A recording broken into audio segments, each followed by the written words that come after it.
ہلکی ہلکی آواز میں اس کا فیورٹ میوزک آن تھا۔ اپنے گولڈن اور براؤنش بالوں کو پونی میں قید کیے اس نے اوپر کی طرف لے جا کر فرینچ ہیئر سٹائل میں بالوں کو خوبصورت لک دی تھی۔ لائٹ کلر کی پنک لپسٹک لگاتے اس کے گلابی ہونٹ مزید گلاب کی پنکھڑیوں سے کھل اٹھے اور ان ہونٹوں پر دربان بنا بیٹھا وہ پیارا سا دل ہمیشہ کی طرح اس کی خوبصورتی میں 4 چاند لگا دیے۔ ایک فائنل ٹچ دیتی وہ یوں ہی آئینے میں خود کو دیکھ کر مسکرائی کہ اس کے گالوں کے ڈمپل نے اپنی چھپ دکھائی۔ سرمئی آنکھوں میں کاجل کی پتلی سی لکیر نے اس کی آنکھوں کو مزید رونق بخشی۔ نرم و نازک پاؤں میں سینڈل پہنتے وہ اپنے فیورٹ میوزک کو بھی انجوائے کر رہی تھی۔ اپنا زرتار آنچل اوڑھتے وہ خود کو ایک نظر آئینے میں دیکھتی مسکرائی۔ ڈمپل بھی واضح ہوتا مسکرایا تھا۔ اپنی کتابوں اور فائل کو اٹھائے وہ اپنے کمرے سے باہر نکلتی سیڑھیاں اترتی نیچے آ رہی تھی۔ ارسلان خانزادہ جو اپنے منشی سے حساب کتاب کر رہے تھے، ان کی نظر اپنی اکلوتی پوتی دعا خانزادی پر جا ٹھہری۔ ان کے اندر سیروں خون بڑھا تھا۔ اپنی پوتی کو دیکھ وہ زندہ تھے، جی اٹھتے تھے۔ ان کی پوتی ہی ان کا سب کچھ تھی، ان کی جان تھی، ان کی طاقت تھی، ان کی کمزوری تھی، ان کے جینے کی واحد وجہ دعا خانزادہ تھی۔ السلام علیکم دادا جان، وہ آتے ہی ان کے سینے سے لگی۔ انہوں نے بھی ہمیشہ کی طرح اسے سینے سے لگاتے آسودگی محسوس کی۔ منشی خیردین اپنے حساب کتاب کی فائل لیے وہاں سے نکلتے چلے گئے۔ یہ دادا پوتی کی اسپیشل لمحات تھے جن میں کوئی بھی تیسرا شامل نہیں ہو سکتا تھا۔ میرا بچہ آج بہت خوش ہے۔ دعا خانزادہ سے پوتی کے چہرے کی خوشی چھپی نہ رہ سکی۔ دادا جان، آج ہمارا لاسٹ ڈے ہے یونی میں اور ہم اسے فرینڈز کے ساتھ مل کر خوب سیلیبریٹ کرنے والے ہیں، وہ پرجوش انداز سے بولی۔ سلام خان دادا۔ اچانک سے اپنے عقب سے آواز سنتے وہ دونوں چونکے۔ بلیک پینٹ شرٹ میں وہ نک سک سے تیار ہوا، بہت سوبر انداز میں بالوں کو جیل سے سیٹ کیے، ہمیشہ کی طرح ماحول پر چھا جانے والی شخصیت کے ساتھ وہاں موجود تھا۔ اذان خانزادہ، جو کہ ارسلان خانزادہ کی بیٹی کا بیٹا یعنی ان کا نواسا تھا، لیکن باقی سب کی طرح وہ ارسلان خانزادہ کو خان دادا ہی کہا کرتا تھا۔ وعلیکم السلام، کیسے ہو بیٹا؟ انہوں نے بہت محبت سے پوچھا۔ اللہ کا کرم ہے، آپ کی دعائیں چاہیے۔ ان سے دعائیں لیتا کنکھیوں سے دعا کو دیکھا جو آج کچھ زیادہ ہی کھلی کھلی سی لگ رہی تھی۔ اس کی پیاری سی مسکان پر تو کوئی بھی قربان ہو جاتا۔ یہ تو پھر دعا خانزادی کا منگیتر تھا۔ اذان شاہ، چلیں دعا، دیر ہو رہی ہے، دعا سے بہت نرمی سے کہتا وہ خان دادا سے اجازت لیتا دعا کے لیے باہر نکلا جہاں اس کی بڑی سی گاڑی کھڑی تھی۔ گاڑی میں بیٹھنے تک دعا کی مسکراہٹ چہرے سے نہ ہٹی۔ کیا بات ہے، آج کچھ زیادہ ہی مسکرایا جا رہا ہے۔ اذان نے اسٹیئرنگ موڑتے گاڑی کار پورٹ سے باہر نکالی۔ جب تم ساتھ ہوتے ہو تو خود ہی مسکان آ جاتی ہے، وہ بھی بہت ادا سے بولی تو اذان بھی مسکراتا ڈرائیونگ کرنے لگا۔ گاڑی ٹکراتے ٹکراتے بچی تھی۔ گاڑی کے اندر بیٹھی ہستیاں دونوں ہی بری طرح ٹھٹکی اور غصے سے باہر نکلی۔ دونوں کے ڈرائیور دونوں بس دیکھتے رہ گئے۔ کیا بےہودگی ہے یہ، اب ایکسیڈنٹ ہو جانا تھا۔ گاڑی دیکھ کر نہیں چلا سکتے، روڈ ہے یہ، کوئی آسمان نہیں جو گاڑی کو لیے اڑتے۔ باقی کے الفاظ سلطان صاحب کے منہ میں ہی رہ گئے۔ سامنے کھڑی ہستی کو دیکھ ان کے دماغ میں چھماکا سا ہوا۔ ارسلان خانزادہ، وہ زیر لب بڑبڑائے۔ علی سلطان، وہ بھی انہیں پہچان گئے تھے اور اگلے ہی پل دونوں ایک دوسرے سے بغل گیر ہوئے، جبکہ دونوں ڈرائیور جن کو لگ رہا تھا کہ اب لڑائی شروع ہوگی، سب وہیں دھرا کا دھرا رہ گیا۔ وہ دونوں بچپن کے لنگوٹیے یار نکلے تھے اور اب ایک دوسرے سے فری گفتگو کر رہے تھے۔ حال احوال پوچھا گیا، نمبرز کا تبادلہ ہوا، ایک دوسرے کو ایڈریس بتایا گیا اور اس وعدے کے ساتھ اپنی اپنی گاڑی کی جانب بڑھے کہ اب رابطے ٹوٹنے نہیں چاہیے۔ کوئی نہیں جانتا اتنے عرصے بعد دو دوستوں کا یہ ملاپ کیا رنگ لانے والا تھا۔ کیسے ہو بھانجے، کہاں تک پہنچی تمہاری محبت کی گاڑی؟ ارشد ماموں نے اذان کی سیڑھیاں اترتے باہر جاتا دیکھا تو ٹوک کر پوچھا۔ اذان بہت بدمزہ ہوا۔ آپ کو کیا مسئلہ ہے یار، کیوں ہر وقت میری ٹو میں لگے رہتے ہیں؟ وہ ان کے پاس بیٹھتا گاڑی کی چابی گھماتا پوچھنے لگا۔ دیکھو برخوردار، تمہاری امی کے جانے کے بعد ہم یہاں آ گئے تمہاری دیکھ بھال اور پرورش کرنے کے لیے، ورنہ وہ تمہارے خان دادا نے تو ایک بار بھی تمہیں اپنے پاس رکھنے کی حامی نہ بھری۔ ارشد ماموں نے پھر سے وہی باتیں دہرانا شروع کر دی جسے اذان خاموشی سے سن رہا تھا۔ وہ اپنے چہرے کے تاثرات چھپانا جانتا تھا، اپنے اندر کی بات کو اپنے اندر تک رکھنے کا ہنر جانتا تھا، اسی لیے آج تک کوئی بھی اس کے دل تک نہیں پہنچ پایا۔ اس کے دل میں کیا کیا باتیں تھیں یہ صرف وہی جانتا تھا۔ وہ میرے سگے نانا نہیں، آپ بھی جانتے ہیں یہ بات۔ لیکن امی آپ کی سگی بہن تھی. خاندادہ نے انہیں گود لیا تھا، لیکن ہاں صرف گود ہی لیا تھا، کبھی اپنا سمجھا نہیں. سگی بیٹی کا تو کبھی درجہ ہی نہیں دیا. ارشد ماموں نے بات کاٹی. اب آپ کو کیا کہنا ہے یہ بتائیں. اذان سچ ہوتا اٹھا تھا. ارشد ماموں کتنے لالچی اور مفاد پرست تھے اذان اچھے سے جانتا تھا. میری بات غور سے سنو بھانجے. ہماری مرضی تو تھی کہ تم ہماری بیٹی سارا سے نکاح کرتے، اسے اپناتے، لیکن تمہاری محبت ٹھہری وہ خانزادی، اور دو محبت کرنے والوں کے بیچ میں ہم آنا پسند نہیں کرتے، اسی لیے تمہاری پسند کو اپنایا. لیکن ایک بات تم اچھی طرح سے یاد رکھنا بھانجے، وکیل صاحب بہت جلد مجھے خان دادا کی وصیت کے بارے میں بتا دیں گے. اس دن پھر امتحان ہوگا تمہاری محبت کا، کیونکہ مجھے تمہارے خان دادا پر رتی برابر بھی یقین نہیں. ان کی ساری جائیداد ان کی بیٹی دعا کی ہے. ماموں، اذان نے بات کاٹی تو وہ اسے دیکھنے لگے. تمہارا حق بھی ہے بھانجے. وہ پھر سے بولے. میرا حق تو جس پر ہے وہ بھی جلد وصول کر لوں گا. آنکھوں کے سامنے دعا کا چہرہ لہرایا تو ایک نظر ماموں کو دیکھتا باہر نکل گیا. بھانجے، وہ وقت دور نہیں جب تمہاری آنکھوں سے محبت کی پٹی اترے گی. اس دن ہم ہی تمہیں یاد آئیں گے. زیر لب کہتے وہ اندر کی جانب بڑھ گئے. کیا ہو گیا ہے اذان؟ ایسا کیوں بیہیو کر رہے ہو؟ کیا کوئی بات ہوئی ہے؟ آج اذان اپنے ماموں کے الفاظ کے زیر اثر تھا. 5 اسٹار ہوٹل میں ایک ٹیبل پر بیٹھے وہ دونوں ارد گرد سے بے خبر تھے. بس تم مجھے یہ بتاؤ تم میری ہونا. اذان کا وہی سوال پھر سے دہرایا گیا. ایزی، ہم دونوں ایک دوسرے کو پسند کرتے ہیں اور منگیتر ہیں. جلدی شادی بھی ہونے والی ہے. اس کے باوجود کیوں انسیکیور ہو رہے ہو؟ اس کی پریشانی سے دعا بھی فکر مند ہوئی. تم نے میری بات کا جواب نہیں دیا. اذان نے اس کی بات کاٹی. دیکھو ایزی. ہائے ایزی، کیسے ہو؟ دعا کی بات منہ میں ہی رہ گئی. اچانک سے ایک خوبصورت لڑکی ان کے ٹیبل کے پاس آ کر کھڑی ہوئی اور اذان سے ملنے لگی. اوہ نبا، آئی ایم فائن، تم کیسی ہو؟ اچانک سے اذان کے چہرے پر رنگ کھلے تھے جنہیں دعا نے دل سے محسوس کیا. میں بھی ٹھیک ہوں.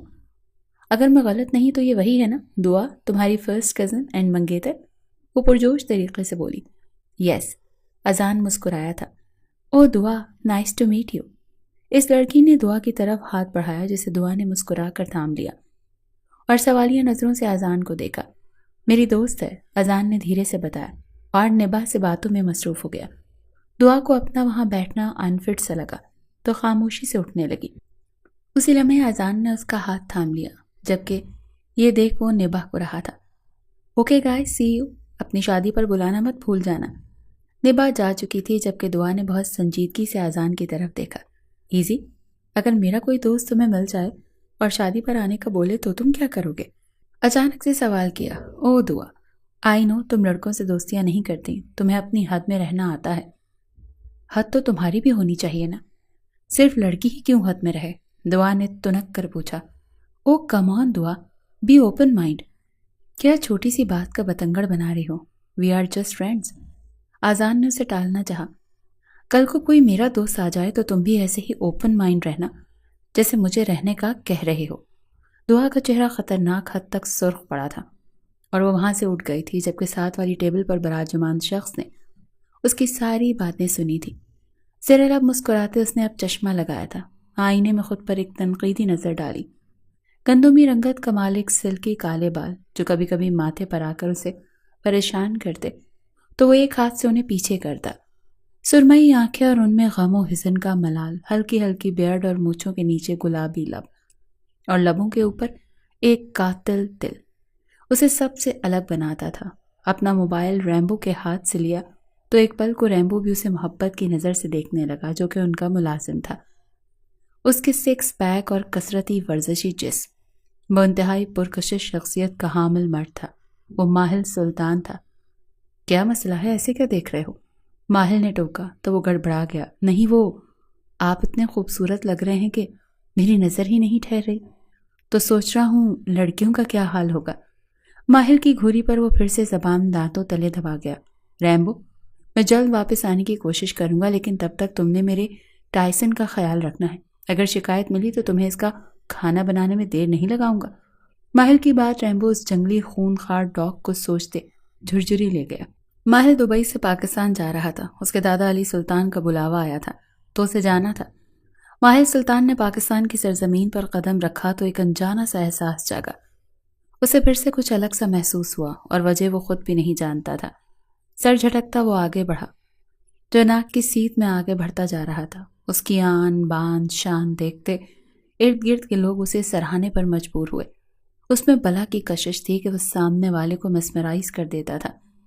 اپنی روبدار پرسنالٹی کے ساتھ وہ اپنے 2 گارڈز کے ہمراہ ایئرپورٹ سے نکل رہا تھا کہ ایک لڑکی بھاگتے ہوئے اس کے پاس سے گزرتی اس کے کاندھے سے بری طرح ٹکرائی۔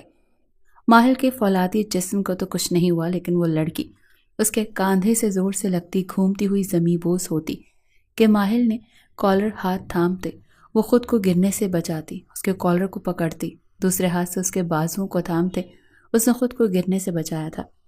اب پوزیشن ایسی تھی کہ وہ پیچھے کی طرف جھکی ہوئی ماہل کا کالر مضبوطی سے پکڑے اس کے بازو تھامے ہوئی تھی، جبکہ ماہل نے اسے چھونا بھی گوارا نہیں کیا۔ ماتھے پر 2 بل ڈالے اس نے اس لڑکی کو بند آنکھوں کی طرف دیکھا، جو ڈر کے مارے بند تھی۔ وہ ماہل کا سہارا لیے پیچھے کی طرف جھکی ہوئی تھی۔ ماہل اس کے چہرے کو دیکھتا ایک پل کو ساکت ہوا تھا۔ ارد گرد سے بے خبر وہ اسے تکے جا رہا تھا۔ یہ بالکل غیر ارادی فعل تھا۔ اس لڑکی کے گلابی لبوں کے پاس دل نے اسے اپنی طرف کھینچا تھا۔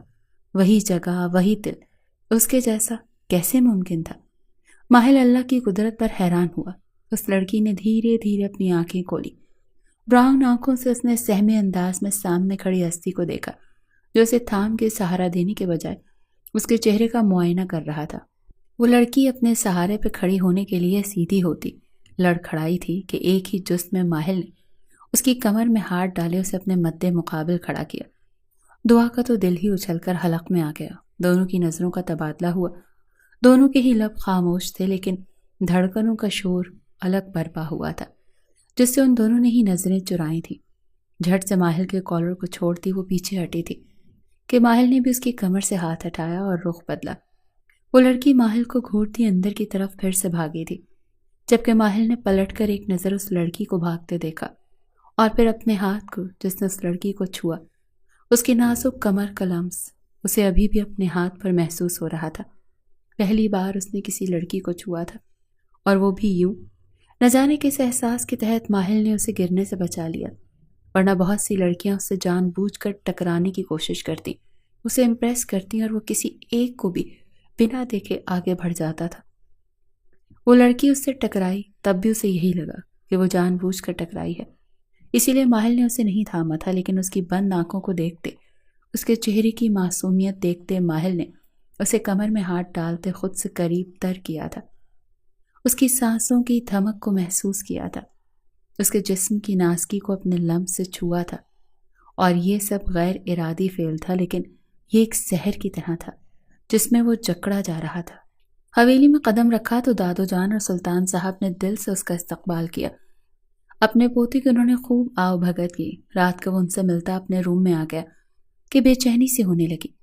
وہ شاور لیتا سونے کے لیے لیٹا، لیکن اپنے ہاتھ کو ہی بار بار دیکھے جا رہا تھا۔ اس کی ساری رات آنکھوں میں ہی کٹی تھی۔ صبح ہوئی تو وہ غصے سے اٹھ بیٹھا۔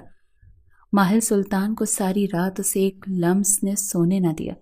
وہ اپنے ہاتھ کو کئی دفعہ دھو چکا تھا، صابن سے رگڑا تھا۔ یہ سب غیر ارادی ہی تو وہ کرتے چلا جا رہا تھا، لیکن ان ہاتھوں پر اس لڑکی کا لمس تھا کہ مٹ ہی نہیں رہا تھا۔ وہ ازحد پریشان ہو رہا تھا، اسے اپنے احساسات سمجھ ہی نہیں آ رہے تھے۔ پہلی بار کوئی لڑکی اس کے نزدیک آئی تھی، اس کو چھوا تھا، آنکھیں بند کرتا تو اس کا چہرہ، اس کی آنکھیں اور لبوں کے پاس وہ دل۔ اوف، کیا مسئلہ ہے میرے ساتھ؟ وہ جھنجھلا اٹھا۔ ایک پل کو بھی وہ لڑکی اس کے حواسوں سے دور نہیں جا رہی تھی۔ حد ہی ہو گئی اب تو۔ وہ اٹھا اور شاور لینے چلا گیا۔ دعا اپنی پھپھو آمنہ کو ایئرپورٹ پر ریسیو کرنے خود گئی تھی۔ اس کی بہت اچھی دوست بھی تھی۔ پھپھو کے آنے سے گھر بھر میں رونق سی ہو گئی تھی۔ دعا کی شادیوں کی تیاریاں بھی آمنہ پھپھو نے اپنے سر لی تھیں۔ آئے روز بازاروں کے چکر لگ رہے تھے۔ شادی میں صرف ایک ہفتہ بچا تھا اور ارسلان خان کا بس نہیں چل رہا تھا۔ ساری دنیا اپنی پوتی کے قدموں میں ڈھیر کر دے۔ جو وہ چیز پسند کرتی وہ پھر ایک نہیں، دو نہیں، بلکہ 5 آ جاتی۔ اب اس نے ایک پیارا سا جھولا پسند کیا، لیکن 3 مختلف رنگوں میں تھا، اور وہ کنفیوز ہو گئیں کہ کون سا لیں۔ ارسلان خان نے تینوں ہی لے لیے۔ پوری حویلی دعا کے جہیز کے سامان سے بھری پڑی تھی۔ کتنا سامان تو وہ بھجوا چکے تھے اور ابھی اور بھی بہت سارا سامان رہتا تھا۔ دعا کیوں نہ کل تمہیں مائیوں بٹھا دے؟ وہ جو ابھی اذان سے فون پر بات کرتی آ رہی تھی، آمنہ پھپھو کی بات سنتی حیرت سے آنکھیں وا کی۔ نا پھپھو، آپ کو مجھ سے کیا دشمنی ہے؟ مجھے آپ نے پیلا جوڑا پہنا کے بٹھا دینا ہے، وہ ناراضی سے بولی تھی۔ آمنہ پھپھو کھل کھلا کر اس کے انداز پر ہنسی تھی۔ اسی لمحے ارسلان خان حویلی کے اندر داخل ہوئے۔ ان کا چہرہ بہت سنجیدہ تھا۔ دادا جان، دعا بھاگتی ان کے گلے جا لگی۔ ان دنوں سے اپنے دادا جی پر کچھ زیادہ ہی پیار آ رہا تھا۔ اپنی دعا کو دیکھ کر وہ بھی مسکرا اٹھے۔ کیا کر رہا تھا میرا بچہ؟ انہوں نے پیار سے پوچھا۔ آپ کو یاد؟ محبت سے جواب آیا تو ان کی آنکھوں میں آنسو آ گئے۔ دادا جان، آپ رو رہے ہیں؟ وہ پریشان ہوئی۔ ارے نہیں، یوں ہی آنکھ میں کچھ چلا گیا تھا، انہوں نے ٹالا۔ وہ کیا بتاتے اسے کہ وہ اسے لے کر کتنا پریشان تھے۔ جھوٹ نہیں بولتے دادا جان، وہ نروٹھے پن سے ان کی آنکھوں کو چھوتے بولی۔ پاگل، یہ خوشی کے آنسو ہیں۔ پھپھو نے ان کے پاس آتے دعا کو پیار سے دیکھتے کہا، تم اپنے گھر کی ہو رہی ہو نا، اس بات کی خوشی ہے ہم سب کو، لیکن تمہارے جانے سے اداسی ہو جائے گی نا، تو دل اداس بھی ہے۔ انہوں نے اسے پیار سے کہا تو وہ دادا جان کے سینے سے مزید لگ گئی۔ ارسلان خان کے موبائل پر کال آ رہی تھی، وہ ان سے معذرت کرتے اندر کی جانب بڑھ گئے۔ دادا جان بہت اداس ہو گئے ہیں، مجھے بالکل اچھا نہیں لگ رہا پھپھو۔ دعا کی اداسی پر آمنہ پھپھو بھی چپ سی ہو گئی۔ انہیں ارسلان خان کے انداز تھوڑے الگ الگ سے لگے، جیسے کوئی اور وجہ ہو ان کی پریشانی کی جسے وہ چھپا رہے ہیں۔ ارے او بھانجے! اذان جو سیڑھیاں اترتا نیچے جا رہا تھا اپنے ارشد ماموں کو دیکھتا رکا۔ آج مہندی کا فنکشن چل رہا تھا، گھر بھر میں رونق ہوئی تھی، لیکن سارے انتظامات وہ اکیلے ہی دیکھ رہا تھا۔ گھر کے انٹیریئر سے لے کر ہر چیز کو وہ بدل چکا تھا۔ دعا کے گھر سے آئے سامان کو سیٹ بھی کروا چکا تھا۔ اپنے بیڈ روم کو وہ آج ڈیکوریٹ کروا رہا تھا۔ پھولوں کی سیج سے وہ اپنے کمرے کو سجا رہا تھا، مہکا رہا تھا۔ ایک انجانی خوشی سی تھی جو اس کے ہر انداز سے نظر آ رہی تھی۔ سمارا دل محسوس کر کے اس کو دیکھ رہی تھی، جو دل ہی دل میں اس سے بے پناہ محبت کرتی تھی، لیکن اس کی خوشی کی خاطر اس سے دستبردار ہو گئی تھی۔ جی بولے؟ عجلت بھرا جواب آیا۔ بیٹا، لگتا ہے نیا رشتہ بنانے کے چکروں میں اپنے ماموں کو بھول گئے ہو۔ ان کا شکوہ سنتا وہ ٹیڑھے میڑھے منہ بناتا موبائل نکال گیا۔ ماموں کوئی ضروری کام تھا تو بتائیے، اس وقت میں بہت مصروف ہوں، اکتایا ہوا انداز۔ ارشد ماموں چونکے تھے، ایک نظر سمارا پر ڈالی تو وہ نظریں چرا کر وہاں سے اپنے روم کی جانب بڑھ گئی۔ ارشد ماموں اس کے پاس آتے اس کے کاندھے پر ہاتھ رکھ گئے۔ ارسلان خان نے اپنی وصیت بدلنے کا فیصلہ کیا ہے کہ اس بات کے متعلق جانتے ہو؟ ان کی بات سنتا اذان بری طرح چونکا۔ کیا مطلب آپ کی بات کا؟ آپ سے کس نے کہا؟ یار، ہم بھی اس دنیا میں رہتے ہیں، سب خبر رکھتے ہیں، تمہارے اپنے ہیں، تمہارے خیر خواہ ہیں، اسی لیے تو تمہیں بتانا فرض سمجھا۔ اس سے پہلے کہ وہ کوئی رد و بدل کریں، کچھ کر لو۔ ارشد ماموں نے اس کی برین واشنگ کی تو وہ سچ میں پڑ گیا۔ کچھ دن پہلے کی بات تھی، جب وہ آفس میں تھا تو اچانک ارسلان خان وہاں آ پہنچے۔ اس سے پہلے وہ جو باتیں کر رہا تھا کہیں وہ انہوں نے سن تو نہیں لی؟ خود سے مخاطب ہوتا وہ اندر ہی اندر پریشان ہوا تھا اور ماتھے پر بل ڈالے ارشد ماموں کو دیکھا جن کی آنکھوں میں صاف تنبیہ تھی۔ بارات آنے کا وقت ہو چکا تھا، لیکن بارات کہیں دور دور تک نام و نشان تک نہیں تھا۔ شادی ہال کھچا کھچ مہمانوں سے بھر چکا تھا۔ ارسلان خان نے کسی کو بھی نہ چھوڑا، سب کو ہی انوائٹ کر ڈالا تھا۔ کافی وقت گزر گیا تھا، کھانے کا وقت بھی ہو چکا تھا۔ لوگ اب کوفت کا شکار ہو رہے تھے، لیکن بارات نہیں آئی۔ دلہن بنی یہ خبر اندر برائیڈل روم میں بیٹھی دعا تک جا پہنچی تھی۔ وہ 20 فون کر چکی تھی، لیکن اذان کا نمبر مسلسل بند آ رہا تھا۔ اس کی بے چینی بڑھتی جا رہی تھی۔ اتنے میں دادا جان اندر داخل ہوئے اور اسے دیکھ زبردستی مسکرائے۔ دادا جان، ایزی آ گیا کیا؟ لہجے میں بے چینی تھی۔ آمنہ پھپھو نے وہاں موجود سب لڑکیوں کو باہر بھیجا۔ دادا جان اس سے اکیلے میں بات کرنا چاہتے تھے، اور جو کچھ انہوں نے کہا دعا کے پیروں تلے سے زمین نکل گئی۔ پتھرائی نظروں سے اس نے اپنے دادا جان کو دیکھا، ان کا جھکا سر، جھکے کاندھے۔ تو آنسو ٹوٹ کر اس کی سرمئی آنکھوں سے اس کے گالوں پر آن ٹھہرے۔ نہ جانے کیوں مجھے لگتا ہے ہم کبھی مل نہیں پائیں گے دعا، ایک ڈر سا لگا رہتا ہے ہر وقت۔ اذان خان کے الفاظ کی باز گشت اسے اپنے ارد گرد سنائی دے رہی تھی۔ دعا میری جان، اپنے دادا جان کا مان رکھو گی یا توڑ دو گی؟ آپ کی مرضی ہے، میں آپ کے ساتھ زور زبردستی نہیں کروں گا، جو آپ کا فیصلہ۔ ارسلان خان کی آواز پر وہ ہوش میں آئی۔ دادا جان، آپ پہ میری ہزاروں جانیں قربان، آپ کے مان کے لیے دعا اپنا سب کچھ نچھاور کر دے۔ یہ اذیت بہت جان لیوا ہے دادا جان۔ ایزی۔ وہ ہچکی لیتے اپنے آنسو ضبط کرنے کی کوشش کر رہی تھی۔ بیٹا، وہ نہیں آیا، نہ آئے گا، اور اس وقت آپ کے دادا جان کی عزت آپ کے ہاتھ میں ہے۔ آمنہ پھپھو بھی دادا جان کی ہم خیال ہوں۔ دعا نے شاکی نظروں سے انہیں دیکھا۔ کیا آپ کے دادا جان اپنا قدم آگے بڑھائیں؟ آپ ساتھ دیں گی؟ ارسلان خان نے بہت ہمت کرتے اپنا ہاتھ دعا کے آگے پھیلایا۔ دعا نے لرزتے وجود کے ساتھ انہیں دیکھتے اپنا لرزتا ہاتھ ان کے پھیلے ہوئے ہاتھوں میں رکھا اور اپنی آنکھیں سختی سے میچ لیں۔ مولوی صاحب، نکاح شروع کر دیجئے۔ ارسلان خان کی آواز گونجی اور سبھی ان کی طرف حیرانی سے دیکھنے لگے۔ جب دولہا ہی نہیں تھا تو نکاح کیسے کروایا جا سکتا تھا؟ جی بہتر خان صاحب، لیکن دولہا میاں؟ مولوی صاحب بھی شش و پنج میں پڑ گئے۔ ارسلان خان نے ایک نظر اپنے دوست کو دیکھا۔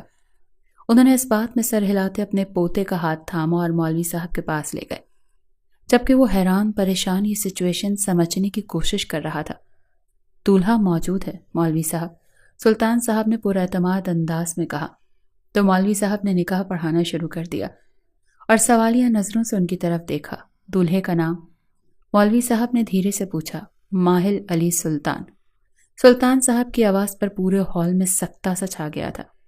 سبھی منہ کھولے حیرت سے یہ منظر دیکھ رہے تھے، جہاں اچانک دولہا بدل گیا تھا۔ ناہر سلان کو کون جانتا تھا؟ بزنس کی دنیا کا ایک ایسا چمکتا ستارہ تھا جو اپنی پوری آبوداب کے ساتھ چھایا ہوا تھا۔ آپ کا نکاح دعا خانزادی بنت ابرار ارسلان خان کے ساتھ 1 کروڑ سکہ راج الوقت طے پایا۔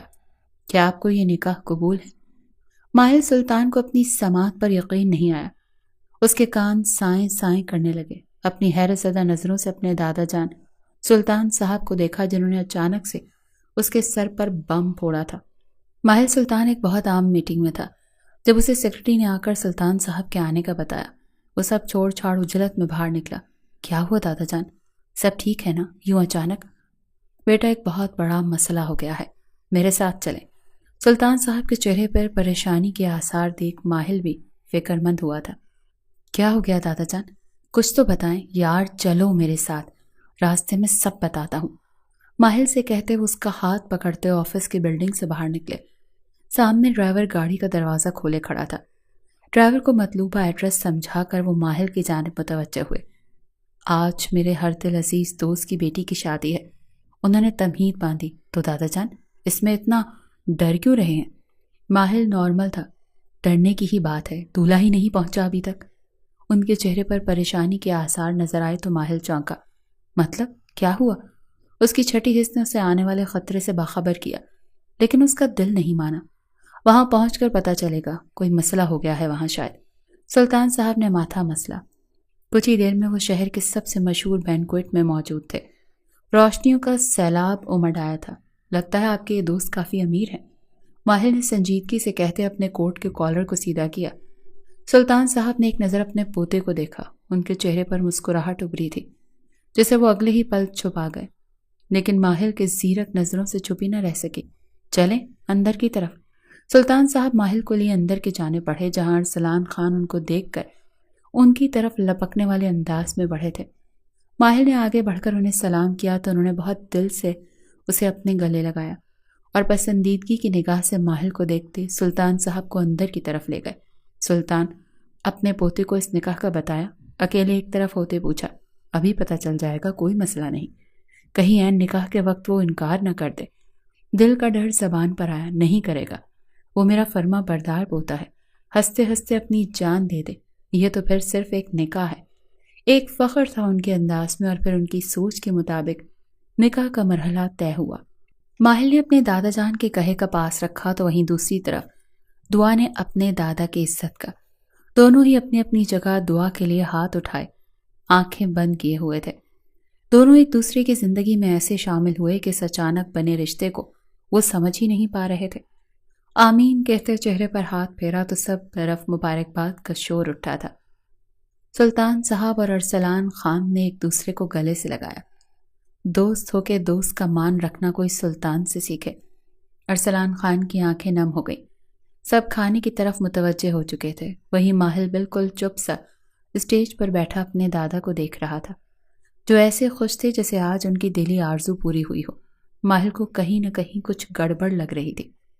یہ سب اچانک نہیں ہوا، ایسا لگ رہا تھا کہ دولہا اچانک غائب ہو گیا اور اچانک سے کسی اور کو دولہا بنا کر عزتوں کو بھرم رکھا گیا ہے۔ ارسلان خان سلطان صاحب کے ساتھ ماہل کے پاس اسٹیج پر آئے تو وہ فوراً اپنی جگہ سے اٹھ کھڑا ہوا۔ بیٹا، میں کس طرح آپ کا شکریہ ادا کروں، مجھے الفاظ نہیں مل رہے۔ وہ آسودہ سی مسکراہٹ کے ساتھ گویا ہوئے۔ ماہل نے ایک نظر اپنے دادا جان کو دیکھا، جو اب پہلی کی بنسبت سنجیدہ لگے۔ اسے یہ کہنا مناسب نہ لگا کہ اسے اس نکاح سے کوئی دلچسپی نہیں، اور نہ ہی آپ کی پوتی سے۔ اس نے یہ نکاح اپنے دادا جان کے کہنے پر کیا ہے۔ اس سے زیادہ مجھ سے امیدیں وابستہ نہ کریں، لیکن وہ یہ سب سوچ کر ہی رہ گیا۔ سامنے دو بزرگ ہستیاں تھیں، ایک اپنے دادا جان اور ایک ان کے دوست۔ وہ اسٹریٹ فارورڈ انسان تھا تو آج وہ جھجکا تھا۔ بیٹا، میں جانتا ہوں کہ یہ سب یوں اچانک ہو گیا، لیکن اتنا ضرور کہوں گا کہ میری بچی بہت معصوم ہے۔ اگر غلطی سے کوئی بھول کر دے تو پیار سے سمجھا دینا، اسے معاف کر دینا۔ ایک باپ کی سی شفقت تھی۔ ماہل تو بس چپ دیکھتا رہ گیا۔ یار، آپ بے فکر ہو کر رخصتی کی تیاری کریں۔ سلطان صاحب کے کہنے پر وہ سر اسبات میں ہلاتے ایک بار پھر ماہل کو گلے سے لگا کر اسے میٹھی نگاہوں سے دیکھتے نیچے اتر گئے۔ دادا جان، سلطان صاحب کو ماہل نے سنجیدہ آواز میں پکارا۔ میرا نہیں خیال کہ رخصتی ابھی کرنی چاہیے، یہ نکاح تک تو ٹھیک تھا، گمبھیر لہجے میں کہتے وہ سلطان صاحب کو مسکرانے پر مجبور کر گیا۔ بیٹا جی، وہ آپ کے نکاح میں ہے، آپ کی عزت، آپ کی بیوی، یہاں چھوڑ کر جانا مناسب نہیں، اسی لیے رخصتی بھی ابھی ہوگی۔ اتنا کہتے وہ نیچے اتر گئے۔ ماہل نے لب بھینچے اپنے اشتعال پر قابو پایا۔ یہ دادا جان کچھ زیادہ ہی فاسٹ چل رہے ہیں۔ وہ سیڑھیوں سے اترتی نیچے آ رہی تھی، جالی دار گھونگھٹ تھی۔ ماہل نے ایک کٹیلی نظر سے اسے دیکھا جو ایک قدم سہج سہج کر اٹھاتی آ رہی تھی۔ ماہل کے ماتھے پر بے شمار بل پڑے۔ عجیب ہی صورتحال کا سامنا کرنا پڑ رہا تھا اسے، زندگی میں پہلی بار، جیسے بہت ہی عجیب لگ رہا تھا۔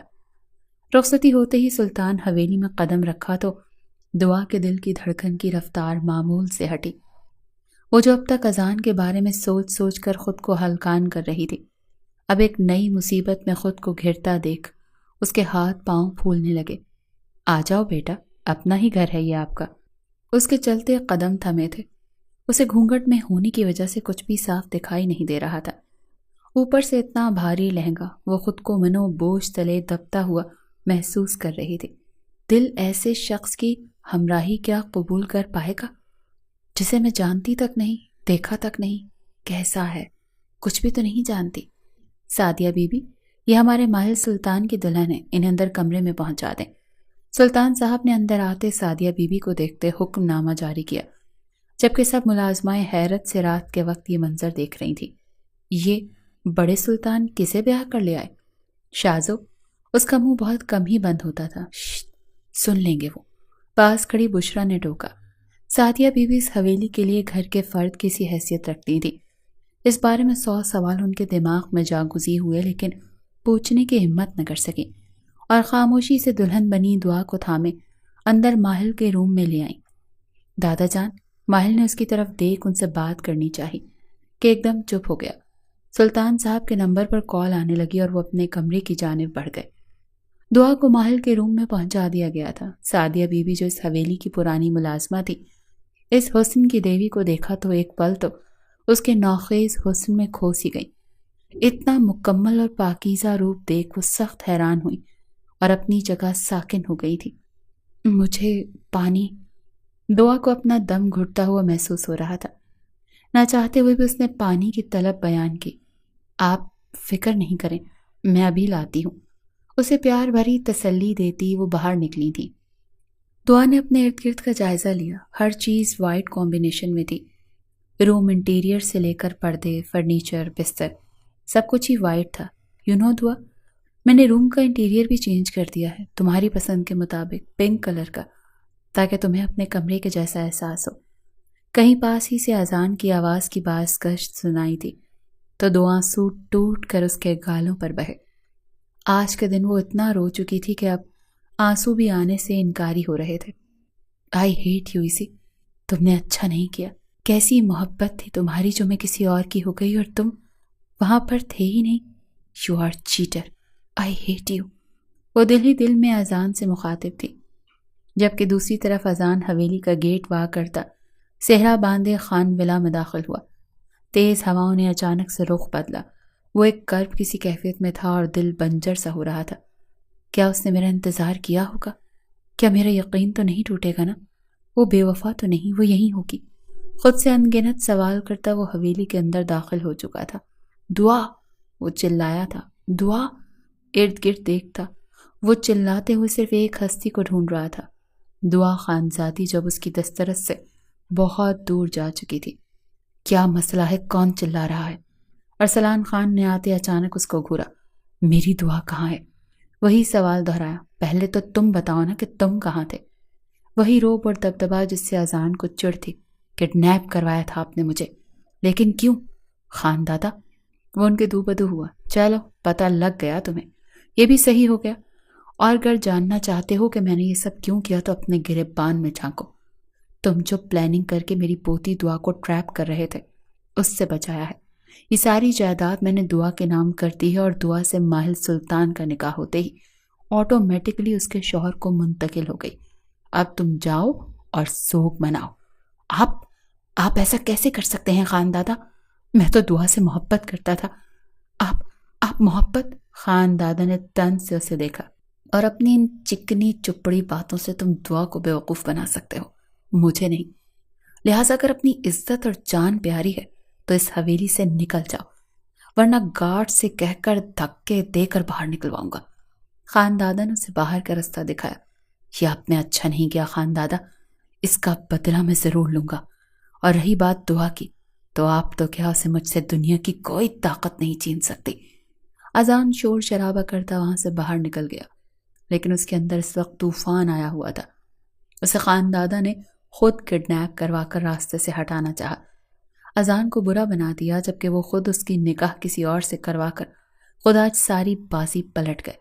پر سامنے بھی اذان تھا, وہ بھی اینٹ کا جواب پتھر سے دینا جانتا تھا. جیسے ہی وہ روم میں داخل ہوا, سامنے وہ اس کے بستر پر پورے حق سے براجمان تھی. 16 سنگھار کیے وہ شاید بیٹھے بیٹھے سو گئی تھی. ماہل کو تو ایسا ہی لگا, کیونکہ وہ کافی لیٹ آیا تھا تاکہ یہ لڑکی اس کے آنے سے پہلے ہی سو جائے. اس کا چہرہ بھی دیکھنے کا روادار نہ تھا, جو کہ اس کی دلہن تھی, اس کی بیوی, اور بقول اس کے دادا جان کے اس کا محافظ ماہل. سر جھٹکتا وارڈروب سے کپڑے لیتا باتھ روم کی جانب بڑھ گیا. موبائل پہ ہوتی بیپ سے دوہا کی آنکھ کھلی, وہ ہڑبڑائی. یوں تو اس کی نیند پکی ہوتی تھی, لیکن آج اس کا دماغ سو نہیں رہا تھا. اس کے اندر عجیب سی توڑ پھوڑ ہو رہی تھی, اور وہ اسی کے زیر اثر تھی. سیدھے ہو کر بیٹھتی اس نے اپنا گھونگھٹ خود ہی الٹا اور پرس میں سے موبائل نکالا جس پر ایزی کالنگ لکھا آ رہا تھا. دعا کا دل بری طرح دھڑکا. ایزی؟ اس وقت اس کا دماغ جاگنا شروع ہوا. وہ یس کرنے لگی کہ دادا جان کی کہی باتیں ارد گرد گردش کرنے لگی. بیٹا, میرا یہ فیصلہ آج آپ کو برا لگے گا, لیکن آنے والے وقت میں آپ کو احساس ہوگا اس فیصلے کے صحیح ہونے کا. اور ایک بات کبھی مت بھولنا, میاں بیوی ایک دوسرے کا لباس ہوتے ہیں. کبھی بھی اپنے شوہر کو بے لباس مت کرنا, اور مر کر بھی اذان سے رابطہ مت کرنا. بھول جانا کوئی اذان نامی شخص آپ کی زندگی میں آیا تھا. 2 آنسو ٹوٹ کر اس کی گالوں پر بہے. کیسے دادا جان, کیسے بھول جاؤں میں اسے؟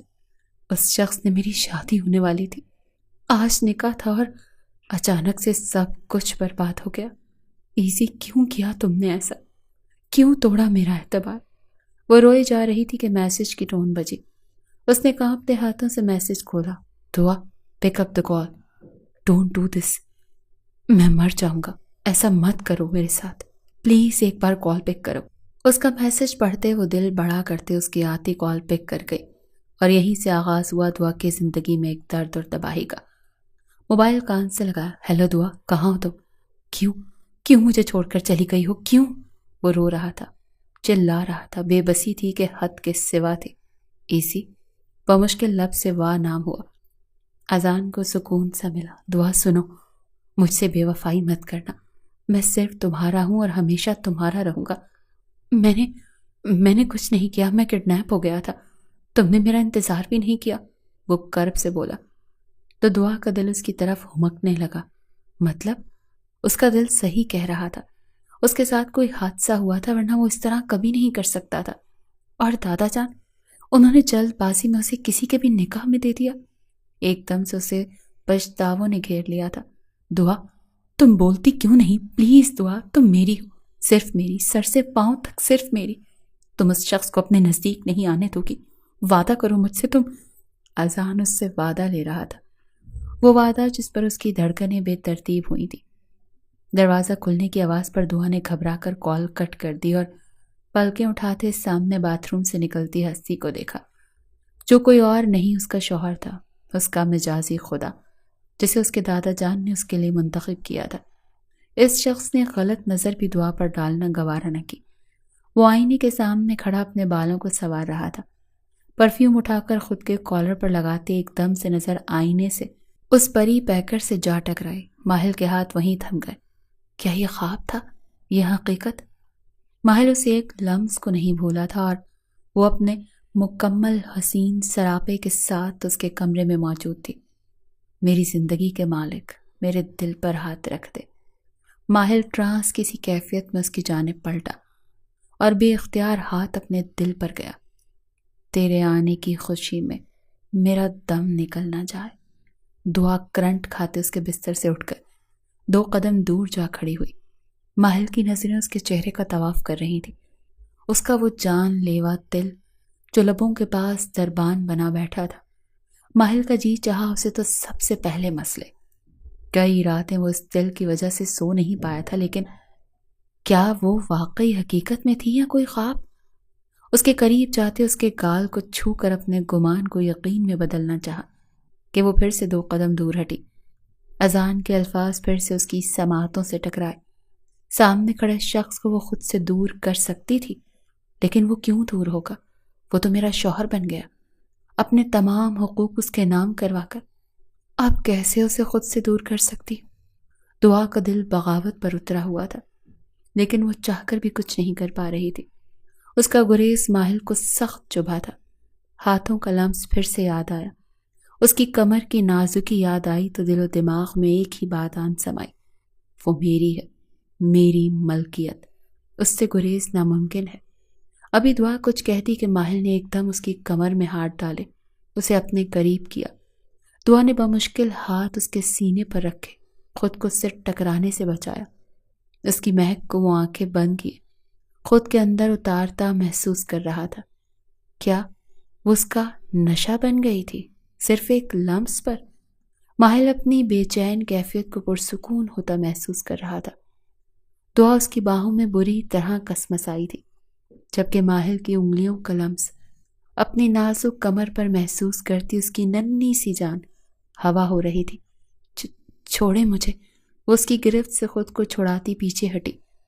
دور رہے مجھ سے، قریب مت آئیے گا، وہ انگلی اٹھا کر وارن کرتی ماہل کے ہوش ٹھکانے لگا گئی۔ ماتھے پر مخصوص بل ڈالے وہ اپنی ٹون میں واپس آتا اس کی جانب بڑھا۔ آپ کو سمجھ نہیں آ رہی ایک بات؟ میرے پاس مت آئیں ورنہ۔ وہ پھر سے پیچھے ہوتی اپنا بچاؤ کرنے لگی۔ ورنہ کیا؟ ورنہ آپ کو جان سے مار ڈالوں گی۔ دعا کو کچھ سمجھ نہیں آ رہی تھی کہ وہ کیا بولے جا رہی ہے۔ اسے بس اذان کی بات کا مان رکھنا تھا، کسی طرح خود کو آج کی رات محفوظ رکھنا تھا۔ واو، شادی کی پہلی رات، ایک بیوی اپنے شوہر کو یہ دھمکی دے رہی ہے کہ قریب مت آنا ورنہ جان لے لوں گی۔ سرپرائزنگ۔ ایسا ہی کچھ کیا ہوگا تبھی بارات نہیں آئی۔ اب کی بار لہجے میں حقارت سی تھی، جسے محسوس کرتے دعا نے مٹھیاں بھینچی۔ آپ نے بھی شکر کیا اور خود دلہا بن کر بیٹھ گئے؟ دعا نے بھی دو بدو جواب دیا۔ ماہل نے ایک نظر اس کے ہوش شبہ روپ پر ڈالی اور پیچھے ہٹ گیا۔ اپنے دادا جان کے لیے قربانی دی ہے۔ دوبارہ سے آئینے کے سامنے کھڑے ہوتے، اس کو آئینے ہی سے نہارتے پھر سے پرفیوم کا چھڑکاؤ کرنے لگا۔ دعا کو لگا پورا کمرہ خوشبو سے بھر گیا ہے، اور وہ تھی بھی اتنی تیز خوشبو، دعا کو اپنی ناک سے اندر اترتی محسوس ہو رہی تھی۔ آپ پاگل ہیں؟ کوئی اتنی تیز خوشبو استعمال کرتا ہے؟ وہ ماتھے پر بل ڈالے ناک بند کیے بھڑکی تھی۔ ماہل اس کا انداز دیکھ اش اش کر اٹھا۔ کچھ ہی پل گزرے بیوی بنے اور حق جتانا شروع۔ میں تو چاہتا ہوں میرے وجود سے تمہاری خوشبو آئے۔ اس کے پاس جاتا، اس کے کاندھے کے قریب ہوتا آنکھیں بند کرتا اس کی خوشبو کو پھر سے محسوس کرنے لگا۔ پیچھے ہٹیں، دور رہ کر بھی بات ہو سکتی ہے۔ دعا برا سا منہ بناتے پھر سے دور ہونے لگی کہ ماہل نے کلائی سے کھینچتے اسے دیوار کے ساتھ پن کیا۔ خوبصورت تو تم ہو، اوپر سے تمہارا یہ نخرہ۔ تمہیں کیا لگتا ہے ماہل سلطان، تمہارا یہ نخرہ برداشت کرے گا؟ کہتے ساتھ ہی زور سے بستر پر پٹخا۔ وہ بمشکل خود کو سنبھالتی پلٹ کر اسے حیرانگی کی حالت میں دیکھنے لگی۔ آپ میرے ساتھ زبردستی نہیں کر سکتے۔ ٹوٹ ٹوٹ کر الفاظ ادا ہوئے۔ اسے زبردستی نہیں، حق وصول کرنا کہتے ہیں۔ ماہل نے اپنی رسٹ واچ اتار کر ایک طرف رکھی۔ دعا کو لگا اس کی جان اب کی اب نکلی۔ پیچھے ہوتے وہ اٹھ کر بھاگنے لگی کہ ماہل نے اسے واپس پاؤں سے کھینچا۔ وہ تڑپ ہی گئی۔ اسے دونوں بازوؤں سے پکڑ کر تکیے پر پن کیا تو وہ لرز اٹھی۔ Please don't do this. اس کی آنکھوں میں بہتے آنسوں کو دیکھتے تمہیں کیا لگتا ہے ماہل سلطان کسی بھی لڑکی کے ساتھ زور زبردستی کرے گا، جبکہ وہ لڑکی بیوی بھی ہو؟ ماہل کی باتوں سے دعا نے حیرت سے اسے دیکھا۔ مس دعا خانزادی، تم اتنی انمول نہیں کہ ماہل سلطان کے دل تک پہنچ جاؤ اور پھر اس کے بستر پر ایک ایک لفظ کو زہر خون انداز میں کہتا وہ پیچھے ہٹا تھا۔ دعا نے اپنی رکی سانسیں بحال کی تھی۔ یہ سچ ہے کہ ماہل سلطان تم سے کسی بھی قسم کا کوئی تعلق رکھنے کا روادار نہیں، لیکن یہ بھی اتنا ہی سچ ہے کہ تم اب ماہل سلطان کی عزت ہو، اور اس عزت کی حفاظت تم نے کرنی ہے اور تمہاری حفاظت میں نے۔ اسی لیے کبھی ایسا موقع نہ آنے دینا جب مجھے لگے کہ تم سے اب مجھے اپنا حق وصول کرنا ہے۔ اس کی بات پر دعا نے گھبرا کر اسے دیکھا، جبکہ وہ ایک زہر خوند مسکراہٹ دیتا اپنا موبائل اٹھاتا کمرے سے ہی باہر نکل گیا۔ دعا نے اپنے سینے پر ہاتھ رکھے اپنی ناہموار سانسوں کو درست کیا۔ کتنا ڈرانا تھا، کیسا انسان دادا جان نے میرے لیے چنا ہے، مکمل سائیکو ہے۔ دعا نے اس بند دروازے کی جانب غصے سے دیکھا جہاں سے ابھی ماہل باہر نکل کر گیا تھا۔ ماہل نے ساری رات گھر سے باہر اپنے فارم ہاؤس میں گزاری۔ صبح صادق وہ فجر پڑھ کے روٹین کے مطابق جاگنگ پر چلا گیا۔ وہاں سے واپسی پر اچانک سے اس کے دماغ میں ایک دن کی دلہن کا خیال آن بسا تو وہ وہیں ایک بینچ پر بیٹھ گیا۔ ارد گرد پرندوں کی چہچہانے کی آوازیں کانوں کو بہت بھلی محسوس ہو رہی تھی۔ اس لڑکی کا خیال آتے ہی دل کی دھڑکن کی رفتار معمول سے ہٹی تھی۔ ہاتھوں کو غور سے دیکھا۔ ان ہاتھوں نے پھر سے اسے چھوا۔ پہلی بار غیر ارادی اور بے اختیاری عمل تھا، لیکن دوسری بار اس نے دل کی مانتے اسے چھوا تھا کیونکہ وہ اس کے نکاح میں آئی تھی۔ دعا خانزادی۔ زیر لب اس کا نام لیتے ماہل کے چہرے پر دھیمی سی مسکان سجی۔ اس وقت ریمبو یہاں ہوتا تو غش کھا کر گر جاتا۔ پاکٹ سے موبائل نکالتے کچھ سوچتے آن لائن ہی کپڑوں کو آرڈر دے دیا، اور پھر کچھ سوچتے باقی لیڈیز کے تمام سامان اپنی وسط کی شاپ سے آرڈر دیا تھا تاکہ جلد ہی مل جائے۔ گہرا سانس بھرتے اٹھتے ہوئے موبائل پاکٹ میں ڈالا۔ اب اس کا رخ واپس فارم ہاؤس کی جانب تھا جہاں سے اب اس نے سلطان حویلی جانا تھا اپنی بیوی کا دیدار کرنے، جو سیدھا اس کے دل میں اترتی جا رہی تھی۔